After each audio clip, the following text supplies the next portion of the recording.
علیکم 79 نیوز کے ساتھ میں ہوں صبا کامران۔ خبر شامل کرتے ہیں۔ کراچی سے دودھ فروشوں نے دودھ کی قیمت میں اضافہ کر دیا۔ شہر کے بیشتر علاقوں میں دودھ فروشوں نے دودھ کی قیمت میں من مانا اضافہ کر رکھا ہے اور گزشتہ ایک ہفتے سے شہر میں دودھ 130 روپے فی لیٹر فروخت کیا جا رہا ہے۔ کراچی کی انتظامیہ دودھ فروشوں کے سامنے بے بس ہے اور صارفین 130 روپے لیٹر دودھ خریدنے پر مجبور ہیں۔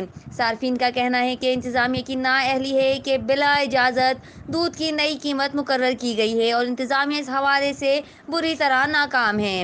واضح رہے کہ اس سے قبل بھی چند ماہ پہلے دودھ فروشوں نے قیمتوں میں من مانا اضافہ کیا تھا اور سندھ ہائی کورٹ کے احکامات کے باوجود سرکاری نرخ پر دودھ کی فروخت ممکن نہ ہو سکی۔ رپورٹ کر رہے ہیں سید اسرار شاہ، 79 نیوز کراچی۔